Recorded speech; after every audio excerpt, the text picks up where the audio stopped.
Assalamualaikum warahmatullahi wabarakatuh. Jodoh untuk Mbah Hashim. Ketika Mbah Hashim nyantri di Bangkalan, beliau diberi tugas mengurusi kuda milik Mbah Khalil. Hingga kesempatan untuk ngaji pun tidak banyak. Suatu hari Mbah Khalil kedatangan tamu dari Jawa dan kebetulan dia seorang kiai. Namun santrinya tak sampai ratusan, hanya puluhan saja. Setelah beliau ditanya keperluan apa, lalu tamu tersebut mengutarakan keperluannya kepada Mbah Khalil. Tamu berkata, "Mbah Khalil, saya datang ke sini kiai pertama niat silaturahmi, dan kedua saya hendak menikahkan putri saya, berhubung dia sudah dewasa, kiranya patut saya carikan jodoh. Apalagi usia saya juga sudah ada di ambang pintu ajal yang tak lama lagi Allah pasti memanggil ruh saya kiai. Jika ada kiai, saya mohon petunjuk dan izin kiai untuk mencarikannya." Tanpa berpikir panjang, Mbah Khalil langsung memanggil Mbah Hashim yang ada di belakang rumah beliau yang sedang mengurusi kuda. Spontan Mbah Hashim yang mendengar suara gurunya memanggil langsung tunggang langgang menghadap sang gurunya. Mbah Hashim berkata, "Iya kiai, jenengan manggil saya." Mbah Khalil, "Iya." Tanpa banyak tanya lagi, Mbah Hashim langsung diam merunduk. Lalu Mbah Khalil berkata kepada tamu beliau, "Iya, ini dia calon menantumu yang akan meneruskan perjuanganmu." Tamu pun terkejut tegak dan tak habis pikir sambil bergumam dalam hatinya, "Masa iya sih santri seperti ini akan mengurus pesantrenku? Masa saya tidak yakin bila anak ini banyak ilmunya." Di sisi lain, Mbah Hashim pun terkejut pula sambil bergumam dalam hatinya, "Masa iya Mbah Khalil tega akan menjodohkan saya dengan putrinya ulama yang begitu mulia dan santrinya banyak dan berwibawa serta alim?" Mbah Khalil lalu menyambung dauhnya apa yang keduanya pikirkan. Mbah Khalil berkata, "Sudahlah kamu tamu, pulang saja dan siapkan selamatannya di rumahmu. 3 hari lagi akad nikah dilaksanakan, dan kamu Hashim kembali ke belakang." Mbah Hashim pun kembali ke tempat tugasnya dengan hati yang risau, pikiran kacau balau dan perasaan galau, sembari bertanya dalam hati kecilnya, "Bagaimana saya bisa menjalani ini semua? Kenapa guru tidak memberitahu saya sebelumnya atau paling tidak menawarkannya?" Gundah gulana, bimbang, ragu, dan bingung terus berkecamuk dalam pikiran Mbah Hashim.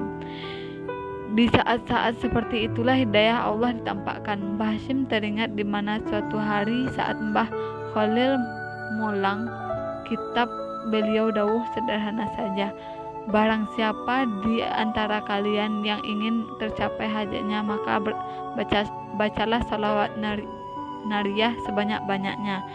Dan pada waktu ijabah sangat dianjurkan, yaitu setelah separuh malam hingga menjelang subuh. Saat malam kira-kira jam 12 malam, Mbah Hashim melaksanakan apa yang pernah diucapkan gurunya itu, yaitu membaca salat nariyah sebanyak-banyaknya. Dan menjelang subuh beliau ketiduran, dan hal ajaib di mana dalam mimpi tidur sekejapnya beliau bermimpi bertemu Imam Al-Bukhari dan mengajarkan kepada beliau hadis sahih selama 40 tahun lamanya. Lalu beliau terbangun serta terkejut, tidak percaya atas mimpinya itu. Di malam yang kedua terjadi lagi.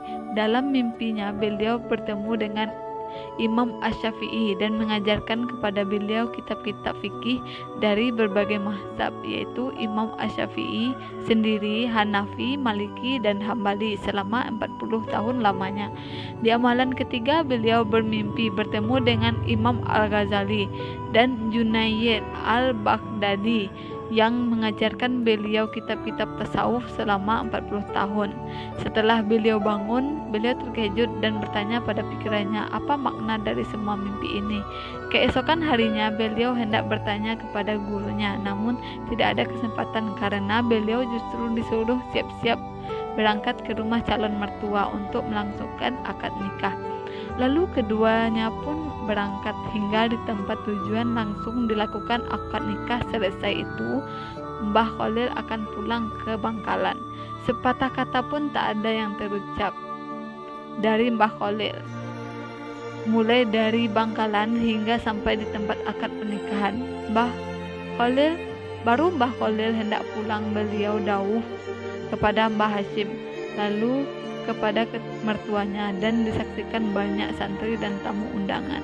Kepada Mbah Khalil, Hashim, jangan nyeleweng ya, ibadah ikut yang dicontohkan Nabi melalui ulamanya, dan ikutilah ulamanya Allah agar selamat. Allah pasti bersamamu. Kepada mertua Mbah Hashim, jangan ragu dengan Hashim itu. Dia sudah ngaji 120 tahun lamanya. Baik Mbah Hashim, mertua dan para tamu tidak begitu paham serta kebingungan menafsiri dawuh Mbah Khalil, karena mereka pikir ini gak masuk akal, kapan ngajinya sampai 120 tahun, sementara usia beliau belum sampai 50 tahun. Lalu Mbah Khalil pun balik ke Bangkalan. Esoknya Mbah Hashim diuji mertuanya sembari ingin membuktikan sealim apakah menantunya yang dijagokan gurunya itu, dan beliau dengan agak gugup berada di masjid sementara di tempat yang biasa mertuanya duduk sudah disediakan 2 kitab tafsir dan hadis.